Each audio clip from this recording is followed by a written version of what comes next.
Constructing your life is about much more than just building a bank account. Each week, join real estate entrepreneur and mindset coach Austin Linney as he interviews guests who are constructing their dream lives and impacting the world around them on a daily basis. If you're an entrepreneur or wanting to start a business, or you just want to hear motivating stories of how others have overcome the odds, you are in the right place. And now for your host, Austin Linney. Guys, welcome back to Construct Your Life. We've got a great episode today with my good buddy, Dustin. How you doing, buddy? I'm good, man. How are you? Doing good. So Dustin's up in, what exact area are you in? Frisco, right? Frisco. DFW. So he owns a roofing company. They're getting into construction. He employs a lot of people. He just went out on his own. He's doing a lot of great stuff in the community mainly is why I love everything he's doing. But it wasn't always champagne and roses, and it still isn't. So why don't you kind of get the listeners up on your story, kind of where you got started, and we'll kind of go from there. Yeah, so we can go way back to the early days. Way back if we go. So as far as I can remember, grew up in, just I guess you'd say poverty, right? Grew up in the trailer park, bounced around. I know we bounced around a lot when I was really young. Can't remember, hey, how old are you when you go back? But I remember moving, 15 times in a few years, right? I remember switching schools because I remember like at one point I was going to school in Uvalde, and it was just crazy, man, because a few months ago, I guess, for whatever reason, probably one, I don't drink anymore. I don't do any of that crazy stuff, really. Kind of funny story. Last Saturday, man, we had people over for the fights. And I poured a drink and I had one. And I was like, ugh. And then I was pouring drinks for people and I was just pouring Dr. Pepper in because I don't look like a punk. But so these memories start coming back, man, as you know. And so I was like, man, I fucking remember the school, Pleasanton High School. How do I remember that? And then like a couple memories came back of it. But I remember like, oh, I was in Uvalde. Oh, I was in like Seguin. And I'm like, Jesus Christ, like we bounced around a lot, I was getting evicted, kicked out, living with friends, family, whatever it was. But, one specifically I remember was this address. It was 201 Jennifer Drive. And I vaguely remembered it because we lived there for a couple of years. It was this rundown trailer. And that was probably, man, the real part of my life where it started kicking in. And I think we were somewhere between, it was 8 to 10 years old, maybe somewhere in those lines, maybe 12. And the reason I know that it was pretty close to there was because I had someone very close to me die of suicide when I was 13.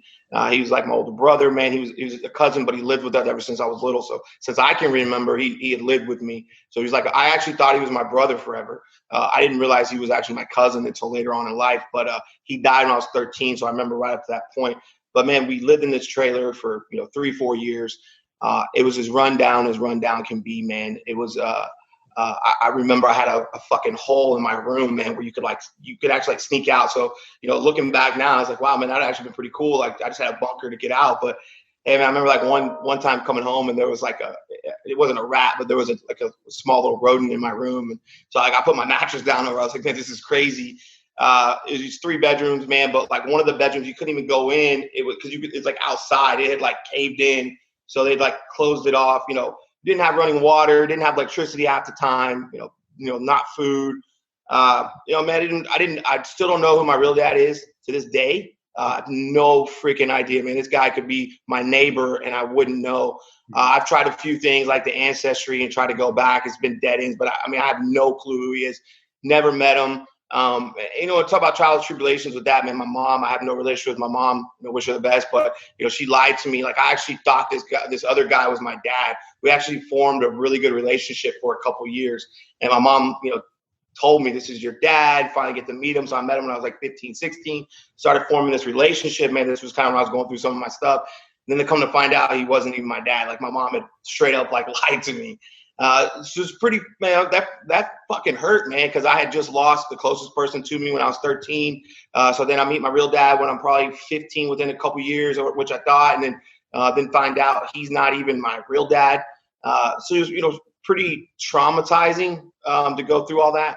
My stepdad, man, he's a good dude now. We don't have a relationship, but back then, man, he was strung out on drugs, alcohol, used to beat my mom. I remember coming home from school, man, we'd be like, fuck, man, is my mom going to be alive? Or I remember like there'd be fights and you'd leave, you'd run, I'd take my little brother and like, man, is mom going to be alive when we get back? Like, is this what it's going to be? Like, they'd disappear for times on end. We'd have random people over. And look, man, you'd find, then you didn't know what it was, but now you would find like the aluminum foil that was burned. You'd find the powders, you'd find the needles, you'd find the spoons, you'd find this crazy shit, man. And you just thought like, hey, somebody must be cooking something on this aluminum foil, you know what I mean? Mm-hmm. And now you're like, oh, well, I know what that was.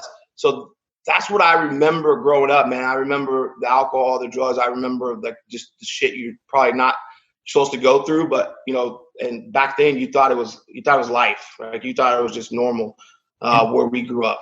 And I think like I'm like, just so everybody knows, this is the first time I'm hearing the full story, and I'm almost emotional hearing about it because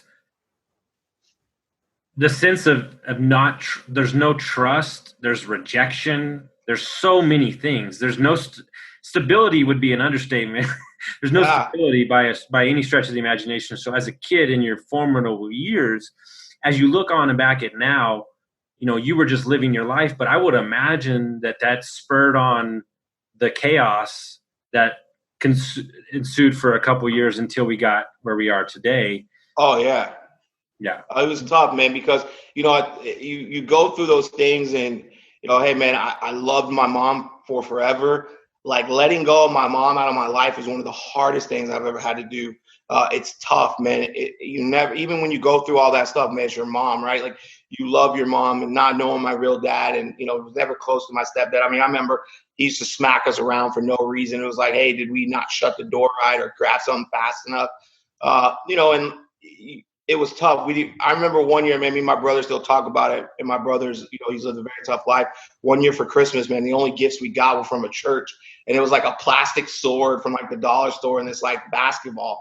And I got the basketball and I wanted it, but my brother, he fucking wanted the basketball and he got the sword. So like I gave him the basketball and I was like, we didn't get anything. But like you said, back then you thought it was life. But like I was really close to my grandfather and my grandma. But my parents would like steal from them and just crazy shit. So like you would go to this where you would be able to escape, let's say for a month or so, but then there would something go down and then you weren't allowed over at grandma's because of mom and dad or whatever. And so, it was just crazy. You're always pulled in different directions, with the moves, obviously with the drugs. And it was tough. And so now when you look back on it, you're like, man, all this chaos I went through from as far as back as I remember 16, 17, we were laughing in school the other day. I was talking to one of my buddies. He's like, dude, remember you had like 150 referrals in like 1 year? And I'm like, yeah, man, it's crazy. I don't know how I didn't get kicked out. I think it was because I was a good person, I had a big heart. It's just, there was so much, man, I didn't know what I didn't know. When you don't think you're wrong, when you grew up to where like, I remember like my stepdad, like stealing things from people and, just the way he acted, there was no consequences for your action. The way we acted, there's obviously no consequences. And so like when you go through life like that, man, as you get older, it's just ingrained into you. Like you laugh, people laugh. It's like you're ingrained almost white trash. That's what your lifestyle. And, I know you do the videos too of joking around in the hillbillies and we joke about it, but hey man, sometimes it really is. And it takes a lot to break it, man. It took me fucking years to break it, man. It caused problems with my wife, crazy stuff. And see, that's what people don't understand. You're breaking a generational systemic problem. It's not just one problem. It's years and years of a family that has, and so like just a side note, because I think about, I don't know why it popped in my head. When they did, the show Extreme Home Makeover, right? Yeah. Oh, great. You got him a new home. I don't give a shit. When I used to lose it, like cry, is when they gave the kids like college education for free. Oh yeah. And I was like, you just changed like generations, right? Yes. And that's what people don't understand. These shiny objects and shit doesn't matter. To change, I heard something the other day on a talk. The devil is not in you. It's in your community. He is getting in the trailer park. He is all around. And you think that it's just about you. He is in everything. Like, yeah.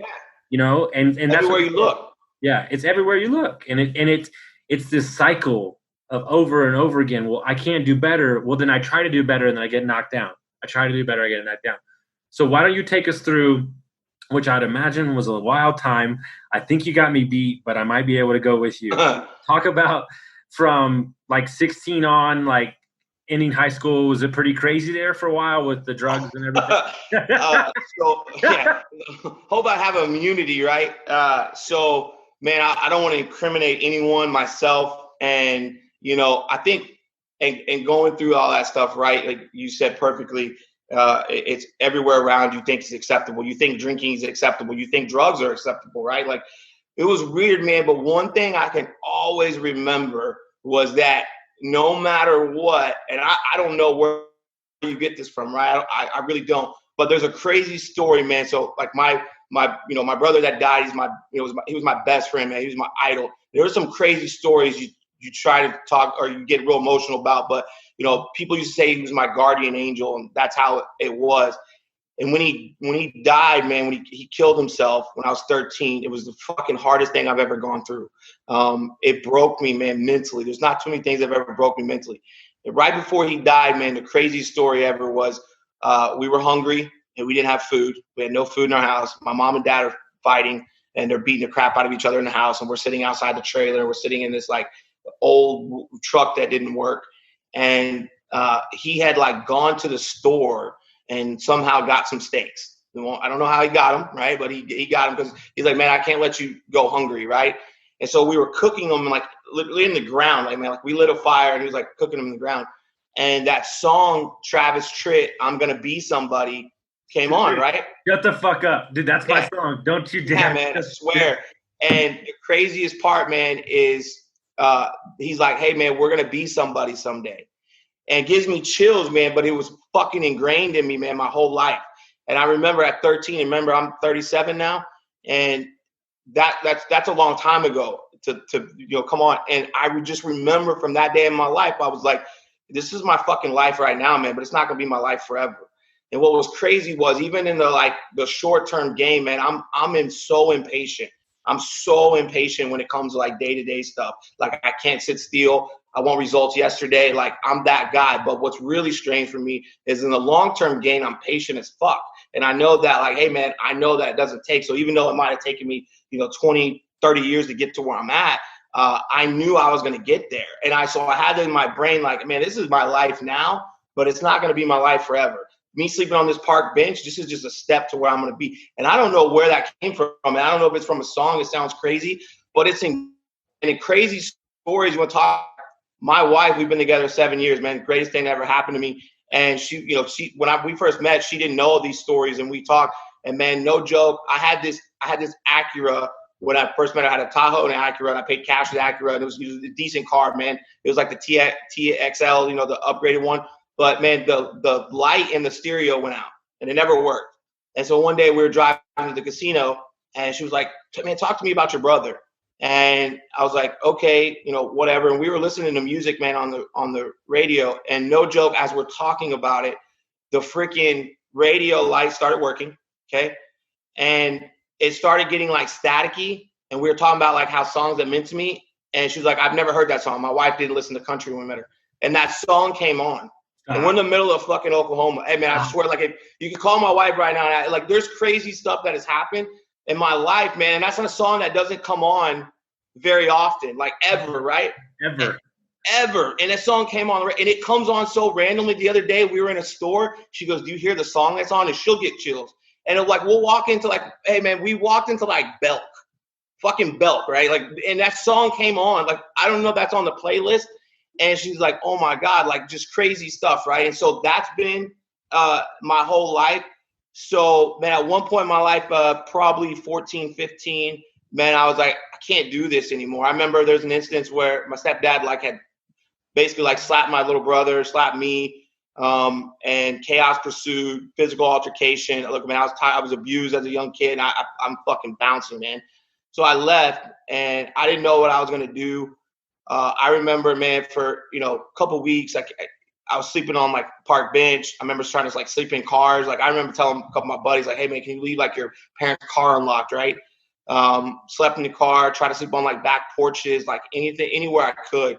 And man, this went on for a couple months. And again, sometimes I would sleep on a kid's couch. "Oh man, my parents are out of town. You think I could sleep on your couch?" I was a sales guy, so hey, yeah, no problem. So you would try not for anyone to catch on. So you would 1 day, 2 days, something like that. And hey, man, like I lucked out at one point in my life where one of my friends, man, his dad found out what was going on and he took me in, and we were living there for, man, probably a year and a half, maybe even 2. And then that ran out, but we actually had like our own house in high school. And when I say our own house, me and my best friend in high school had our own house.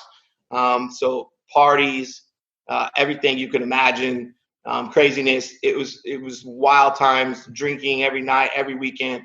You know, but we thought it was okay. We had our own house. I mean, look, man, I had to develop an entrepreneurial spirit at a very young age. You know, I had to sell some drugs early on, like in high school, just to get by, man, because I had no money and had nowhere to get it. And so, man, that was tough. And then as I was getting older, I got a really good job when I was like 18, 19, man, right out of high school. I got a sales job and started making really good money. Mm-hmm. And I thought it was great, but there was these demons, man. There was these demons in the back of my head that I had no idea. And then I would go out, and I guess I was drinking to, you know, obviously, get those demons out of there that you don't know about. That's the scariest part, man, is that I went my whole life until I was probably 32, 33, 34, man, within the last couple of years of even fucking dealing with this demon. So when you look back, you're like, man, I was this 19-year-old kid, and I started off making like $30,000 a year, man. Within a year or two, I had to eclipse 6 figures 2-3 times in a 5-year period. I bought a house. So I was like, I went from this trailer park kid. And let me ask you a question. When you did all those things, you were still fucking miserable, right? I was fucking a miserable human being, man. A miserable human being, but I thought I was living the life. I lived in a nice house, man, 2,500 square foot, brand new built home, had a couple of roommates, had the Lexus on rims, the lifted Tahoe, the bachelor pad. Like we had, the game room had, beer pong table, all custom, and pool table in the dining room, big screen TVs, sound systems throughout the house.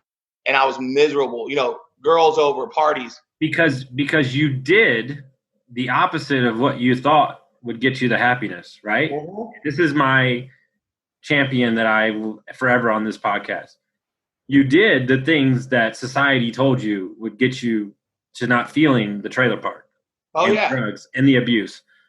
But it wasn't until you got those things that you realized I'm still fucking miserable. But you don't realize you're miserable. That's the scary part, man. That's the fucking scariest times, man. So there was this time from 21, 22, 20, 20. I remember at one point it had to be 20 because we went on a company trip and I wasn't 21, and I won 3 contests to Hawaii with the company I was with, and I couldn't go on one of them because I was in legal trouble. Go figure, right? And the other 2 I was able to go, but the first trip I went on, I wasn't old enough to drink, so I had to get a fake ID, like I was that guy. And it was a great time, man. But I remember on this company trip, they had a breakfast laid out the next day on the beach in Hawaii, and my ass woke up in the gazebo in front of everybody, still wearing night clothes, passed out drunk, and I'm 20 years old. Just good time. Man, I had a great time my entire life. I had a great time, great time. I was embarrassed by it for maybe a little bit, because then I'm like, man, one day my sons are going to see this. One day, somebody's going to hear this. But I'm like, man, it's my story. It is. I can't change it. I can only change what I do going forward. But there was a time, man, in my life from, let's just call it 2021. I started making good money. I had a house. I had a career. And I threw it all away, man, because of those demons. But the scariest part is, man, you don't know. You don't know what you're doing. And I was going out every night partying, especially every Friday, Saturday, Sunday, just doing everything I could, man. And I'm talking, blackout drunk, hanging out with the wrong people. There was nights, man, you go out and you get so drunk, you wake up. And I woke up on the side of the freaking highway in a front yard, and we don't know whose house this is. I don't know where my car's at. I don't know. I'm in someone's front yard, miles away from where I was. Man, and you think it's funny, and it is now, but you're like, hey, bro, what if I took one step on the highway? So let me tell you if you can relate with this, because this is a problem I have right now, especially since I've got sober. And I'm not trying to get on my high horse. I'm just merely stating the obvious. if I were to bust out an 8-ball of cocaine right now and do it, everybody would be gasp. Oof. Look at this fucking crazy person. Yeah. But yet Frank can knock out a case of beer a day and he's fucking cool. It's fine. It's okay. No, Yeah. motherfuckers, alcohol is acceptable. So y'all act like it's not nothing. There are people drinking bottles of vodka every day. Yeah. Hey, man, if I had this right here and I was like, hey, salute, this is, I was going to have a drink. Man, some people, probably 10, 15% of people would be like, hey, bro, so it's, but they'd make a joke. It's 9:30 in the morning. Yeah. No big deal. Like, it would be funny. But if I wrote out a line of meth at 9:30 in the morning, ooh, dude's got a problem. Yeah, like, this guy's a piece of shit. And that's what I have a problem with, because what people need to understand is this: if this virus has taught us anything, right? And we're talking about distracting yourself from your demons, regardless of what those are. If this virus has taught us anything, is that the number one vice in America is not alcohol, is not porno, is not sex, is not drugs. It's work. And for the first time, people have had to look at themselves in the mirror. And that's why divorce rate is through the roof right now. It's one of the reasons we got divorced. It's one of the reasons why I know 7 people around me that got divorced, because you don't have the distractions of leaving for the day. And what he's trying to tell you is these demons are affecting you in every part of your body and every relationship that you have, everything. And by you not addressing them, they hold full power over you. It's not until you own your story, you own the shit that happened to you, and you look yourself in the mirror and you do the deep work, that they don't control you anymore. And so why don't you talk about how, let's change the narrative. Let's talk about the steps that it took to kind of start switching the narrative out of where you were. Yeah. I think everyone kind of gave me a pass my whole life.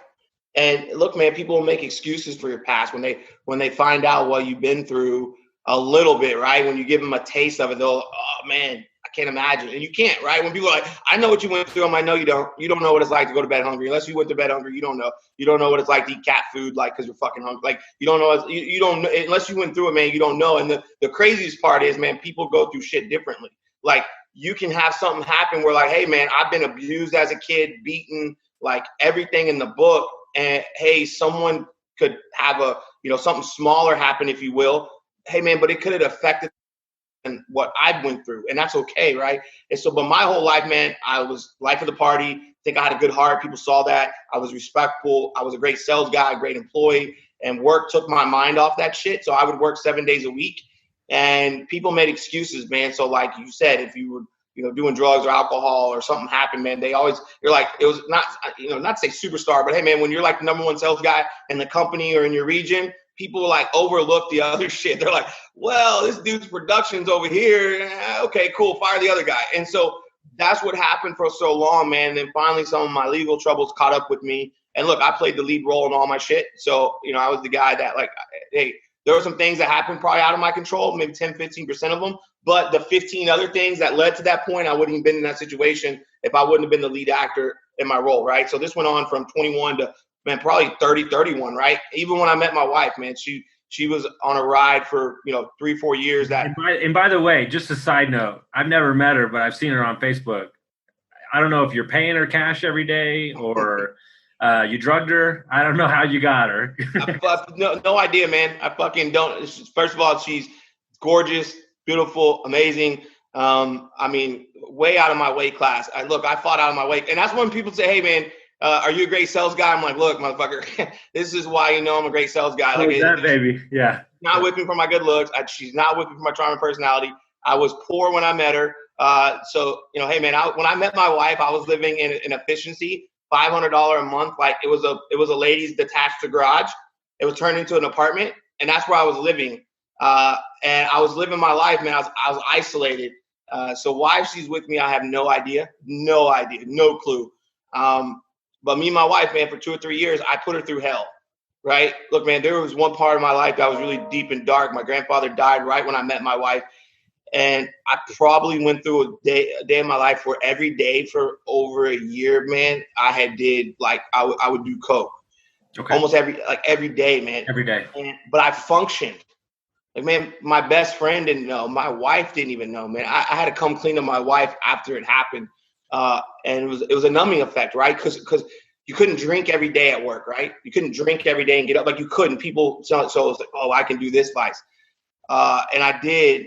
And, me and my wife got engaged. And I think where the cycle started turning was what was weird was when I found out my wife was pregnant, we had tried and we couldn't. And it was tough, man. It was emotional. We actually, man, went through a miscarriage on one, and it was like, fuck, man, like, it's just not in the cards for me, right? Like, you start to like, this is not going to happen. And then you're like, do I even want kids? Because, like, how am I going to be a father, man? How am I be as a person? And, like, I was making, man, 60, 70,000 a year, up to 80, right? Not great money, but not bad, but, like, not the life I want to live. I was still pushing for where am I going to be. And I think, man, so when I found out my wife was pregnant, it was the most excited, thing I'd ever experienced in that life. But, man, it sounds weird. And I admitted that I was excited, but it didn't really hit me, because it wasn't like a tangible, like, I don't know if it wasn't a tangible item. I don't know what it was. Like, it's not my son. Like, I can't see him. It was weird, man. And then I started getting scared. Like, man, what am I going to be as a father? Like, what am I going to do? And look, man, like, I didn't change then. Like, I wasn't out doing drugs. I wasn't drinking. One of the things that I think was really cool, which started the cycle, was my wife couldn't drink at all. Me and my wife used to go out and party, and, my wife never did drugs or anything like that, but we'd go out on a Saturday night and drink too much, man. It would cause problems, right? Because my demons would come in and I'd project them, right? Like you do. And so I didn't drink, man, for the 9 months my wife was pregnant. Not one drink. I remember having like a drink and I was like, I can't finish it. I just didn't drink, man. I just didn't want to. I saw what my wife was going through. And look, man, through all those pain and heartache and the stupid shit I did to my wife, man, I always knew, like, the day I met my wife, I saw my wife, I was like, I'm going to marry you. Like, fucking straight up. And I've never said, like, there was no, I'm going to marry someone. Like, there wasn't in the cards, man. My longest relationship was like a weekend, right? Like, that was the norm. So my wife, man, it was crazy. I was like, and so all the stuff that I knew, man, I knew she was my best friend. There was just something about her. I didn't know what it was. But when she was pregnant, man, it didn't hit me like that. And I know that maybe sounds selfish. People could take that the wrong way, but that's the truth. You want to know why? You want to know why it didn't hit you that way? And I'm just speculating, but I have a theory. You didn't have an example in your life of what an actual father looked like. So how the hell could you wrap your head around what you would be as a father? You know? And so it's such a disconnect, right? And it's the same thing just randomly this week, not to get off topic, but I've heard people like, I've never even seen a proper marriage in front of me. So how would I even know what that looks like, right? And so you didn't know, only thing you know is like, oh man, what if I have this baby and these demons come in and I start losing my shit, right? But for some reason, like when the baby did come, what was the feeling then? Man, so I remember, baby was coming, and I was, I was starting to think way more clear, right? The clarity was coming in because I wasn't doing all that stuff, right? And especially like there was some more clarity coming in. And so, demons were coming in, and, me and my wife would still get into arguments because I'd get real defensive just because of my, demons, and that's the way I was. And man, I still remember this day is, obviously we're going through the pregnancy, we're sitting in the hospital, and, my wife goes into emergency C-section, and they dress me up, and they're prepping me, and they're like, hey, you got to have this mask and all that. And I turn the corner and my wife's cut open, and I'm like, holy shit. Like, this is, and I wasn't supposed to see this, but like, this is my wife. So I go into like defense mode of like, they're like this side of the curtain. I'm like, no, man, what are y'all doing? And all of a sudden, man, I hear this scream, and I see this little guy, man, and it still gets me emotional. And I just see this little dude, man, and I'm like, they grab him, man. I'm like, holy shit, like I'm getting emotional. And I'm like, man, that's my dude, man. Like, that's my guy, man. Like, that's my fucking guy. Like, I made that. And I see my wife, man, holding this little guy, and he's just snugged up, and you could just see, man, she's shaking. She's just like, she's numb. She just got cut open, and it's like she did all this together. And man, I just see this little dude, she holding this little guy. And I was like, it sounds crazy, and I get emotional about it because I knew my wife loved me, man, but it was the first time in my life that I felt like truly loved. Like I felt it was like a refresher, man. Like, I didn't love my parents like that. I didn't feel that love. We didn't have that. I had friends growing up, but I felt like a lot of them were facade because you just, your life, when you're not happy, man, it's hard to have true friends because you're not happy. And so everything you're saying and doing is fake, man. My whole life was fake. Who I was, what I was portraying was just fake. It was all bullshit. Like, I wasn't happy. I wasn't who I was. You're drinking, you're embarrassed. Like, everything was fake, man. Really, everything was. And so, man, that was the first time in my life, man, I felt love, like from the bottom of my heart. And I was like, oh my God. And I just knew from that moment on, I was like, man, like, this is it, dude. Like, nothing else matters. Like, just, it sounds crazy, but it was just literally flip the switch. And, look, man, I had to start self-auditing, like, who I was and who I wanted to be. And it was a hard thing to see, like, hey, man, it's the hardest thing in the room or to do, to stand up in a room and say, man, I was fake my entire life. Like, the last 34 years of my life have been fake. I wasn't the person who I portrayed to be. I had drinking problems on the weekends. I had partying problems. I had character problems. I had, drug problems. I had it all, man. I was unhappy. Miserable, everything, man.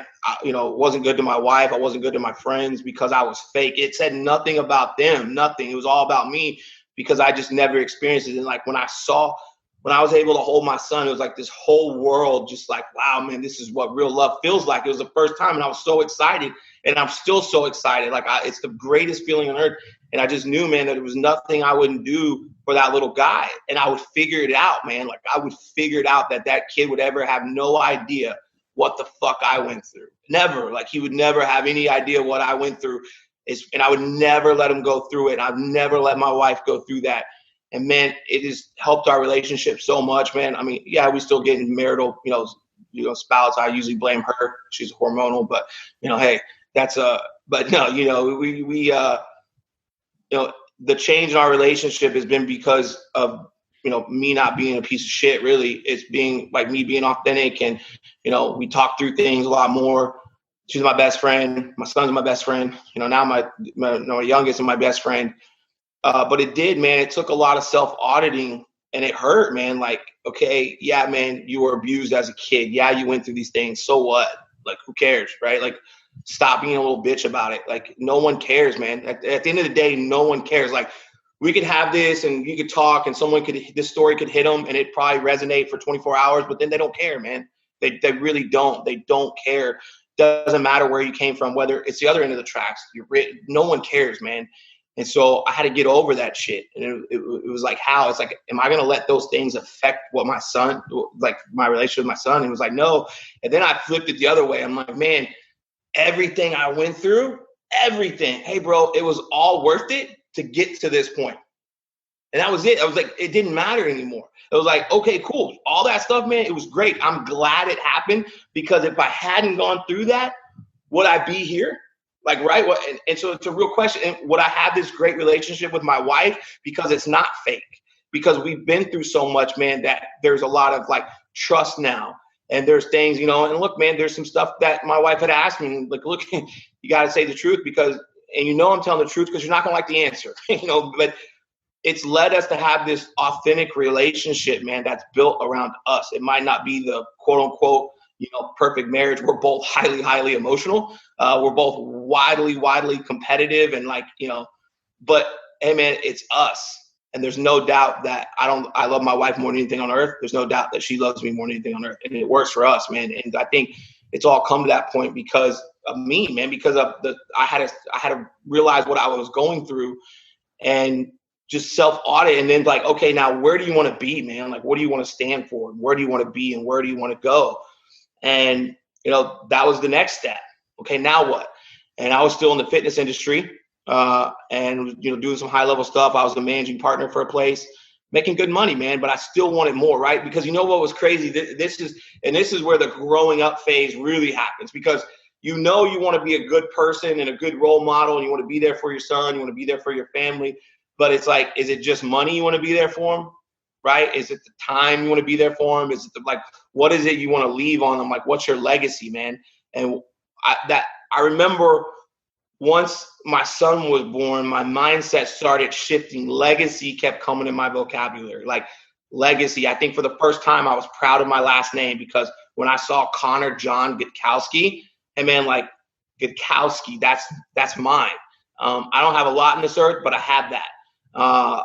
And legacy started popping up. Like, what kind of legacy do I want to leave? And look, man, it doesn't change overnight. So I was still making mistakes as far as like, shit, that didn't work. Let me try this. And I was at the gyms, and then I actually got a great offer to go manage multiple locations in Michigan, to be a partner, man, and grow the thing, 30 locations.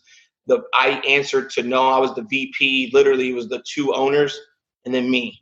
I had no boss besides them. And I thought it was everything I wanted. 6-figure salary, company credit cards, just, hey man, I was calling the shots. It was everything I wanted.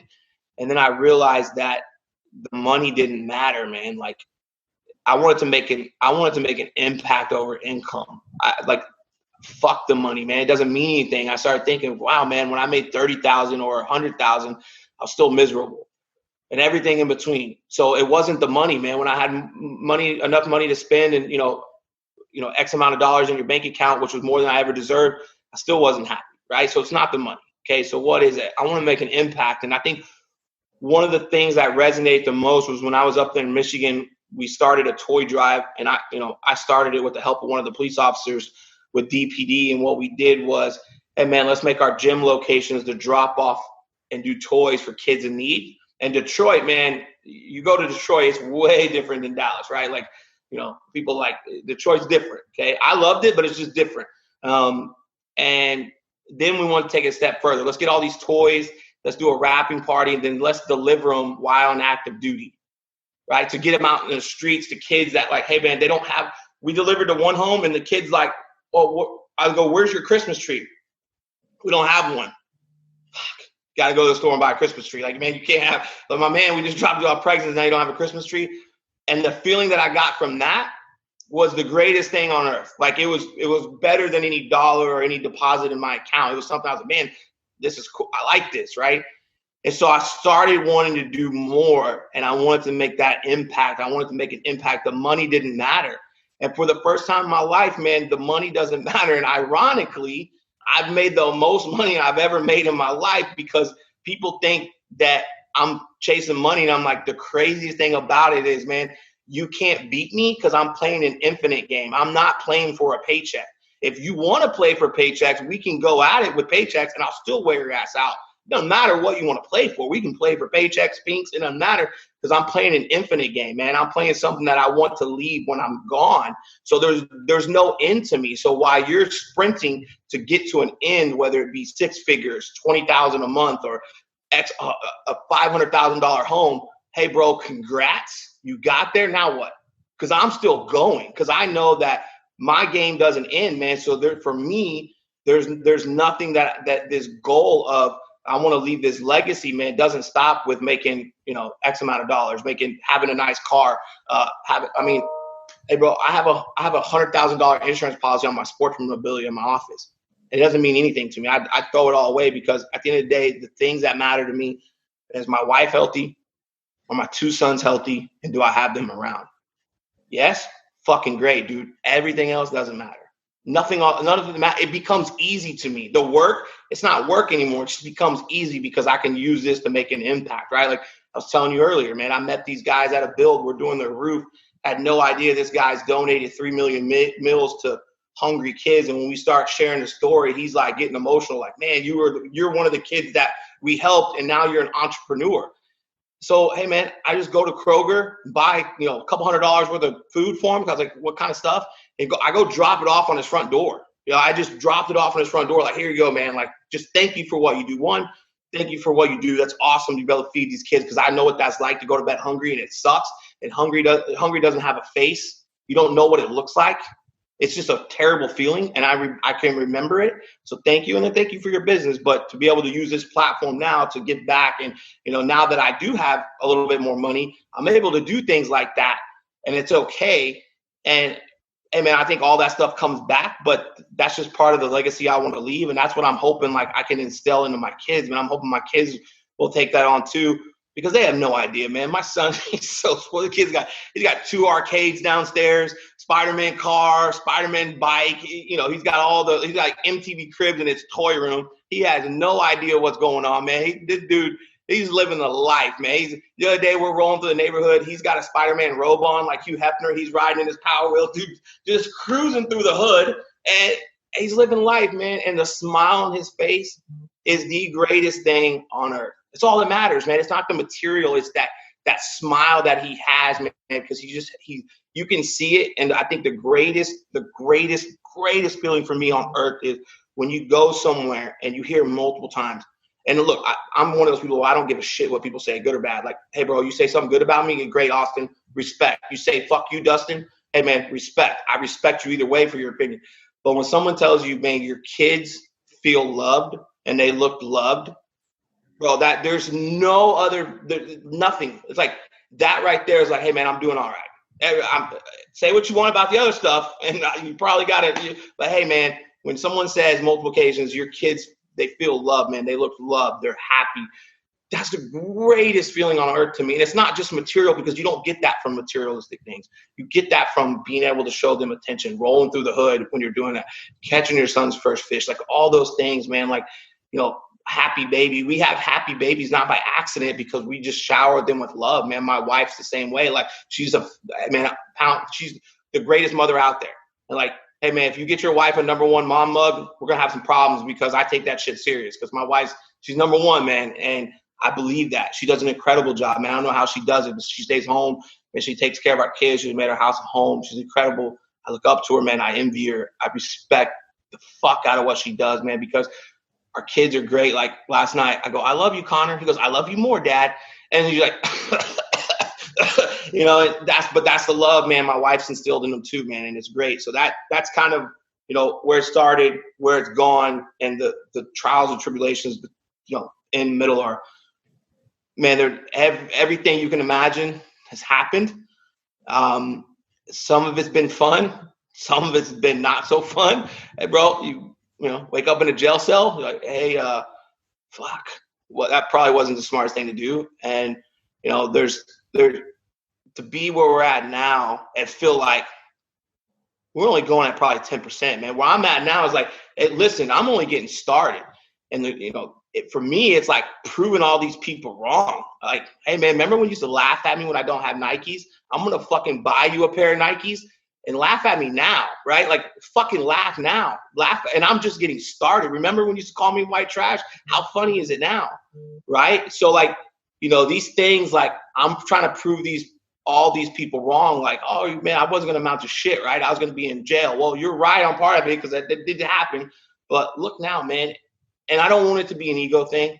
I really respect everybody. Like, I wish everyone the best, man. When people call me asking for advice, they need help, man, I'll be the first one to help, because people help me. So I don't ever get it twisted and think like I've done all this on my own. I'm here because of me. Nah, man. Like, yeah, I worked my ass off to get here. Yeah, man, I've done all these things.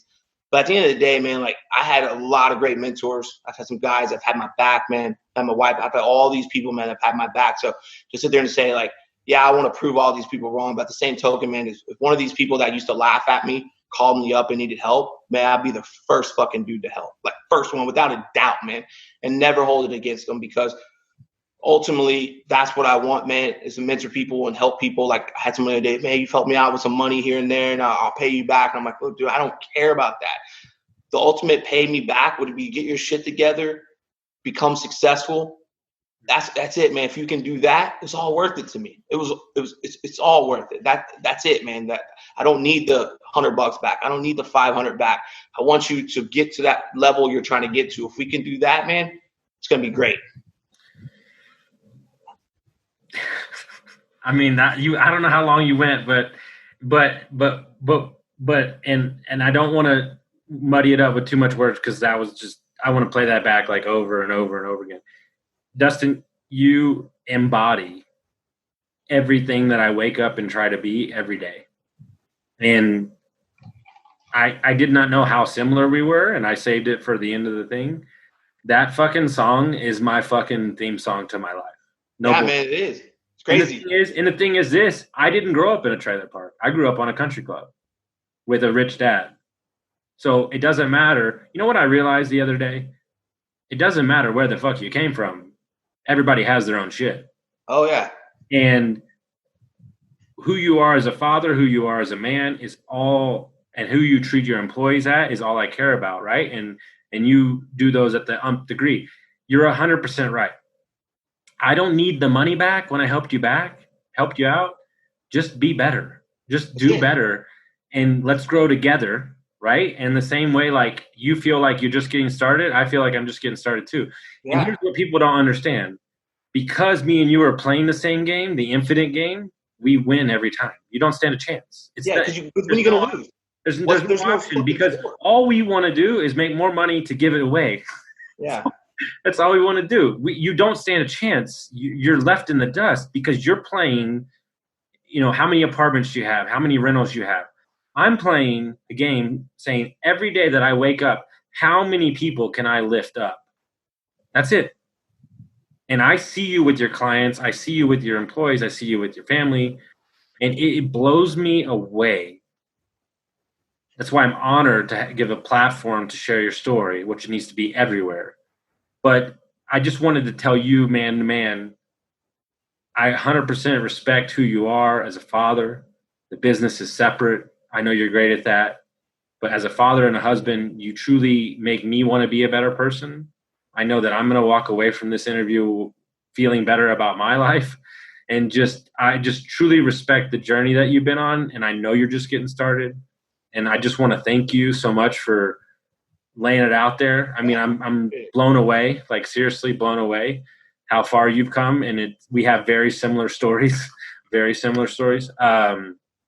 but we don't look at those past and we don't hide from them. We stand up in the middle of the fucking storm and we say, hey, we were kind of a shithead. Yeah. It's all my fault. This guy did it. Yeah. And it's not until you take ownership of your own shit that you can step out in front of it. It's simple. Yeah.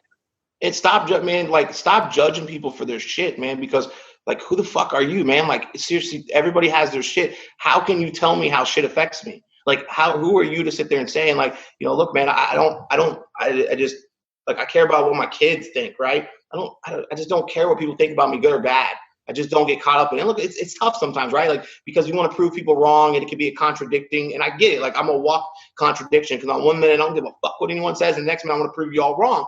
And it's like, hey man, sometimes I'm like, people want to get a shot at the title, and and I'm like, okay, man, you want, like, we can do that, right? Like, I can easily pull that out and we can go, but stop judging people for their shit, right? Because you don't know what it went through. Like, look, you came from a country club, man. Like, but so you think you should get a pass because you came from a country club? No, but then I shouldn't get a pass for coming from the trailer park, because it doesn't matter, man. Like, it really doesn't. And we're blessed, man. We're gonna be, the other day we're having a meeting. We'll talk to the accountant. We're gonna do, we're projected to do almost $4 million in revenue our first year. And people say how, what, and competition. And I'm like, but I don't care about the competition, because like you said, like in football, at the end of the day, if we play 4 quarters, you and I on our teams, and the scoreboard says 31-28, you win. Clear cut. There's no other things that happen. You play these 15-minute quarters, and at the end of that, there's a winner, right? If it's a tie, you go into overtime, but there's a winner. In the game, like you said, we're playing, it's infinite, man. So, when people talk about my competition, I'm like, what competition? Like, because what are you judging on? Oh, because, well, they do 100 roofs a month. Okay, great. But what if you don't know what their goal is? Because in business, and you get so many of these fake mentors. Oh, I'm gonna make your business successful. How? You don't even know what the fuck I'm doing. You don't know what my goals are. And successful off what? There's no arbitrary set of rules in life about what's successful. So I don't know why we keep trying to make them what's successful. It's like, find out what you want to go after. Don't worry about your competition has 100 apartments, right? Because what if their goal really is to have the biggest corporate office? And so you're sitting here like, I'm going to get 101 apartments, and you call up Joe, and Joe, fuck you, I got 101. He's like, that's cool. Well, we got a 50,000 square foot corporate office.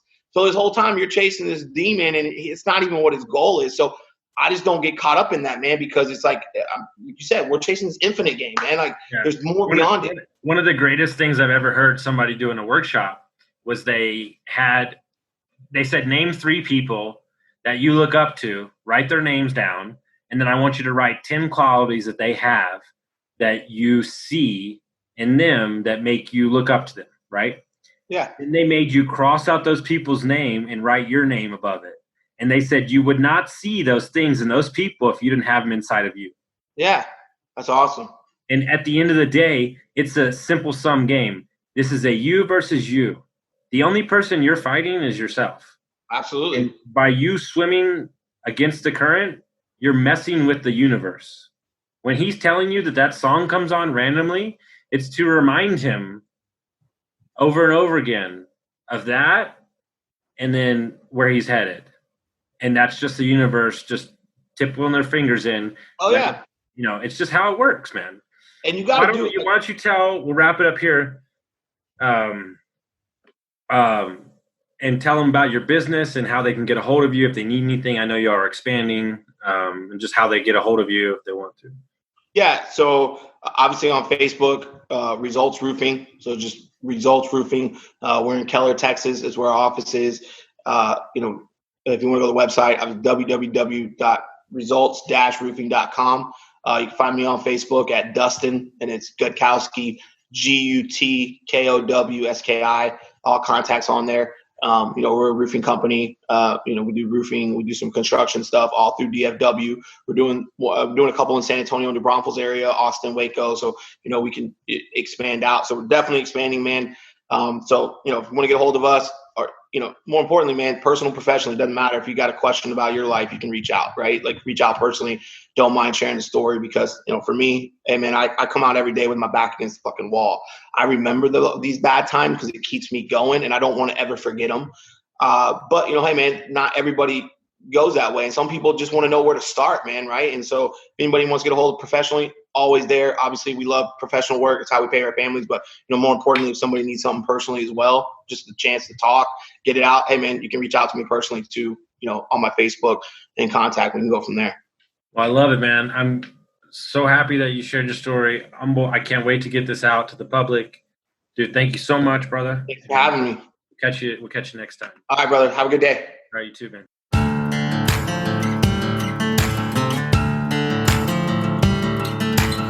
Thank you for listening to Construct Your Life with Austin Linney. If you enjoyed this episode, be sure to rate, review, subscribe, and pay it forward by sharing with a friend.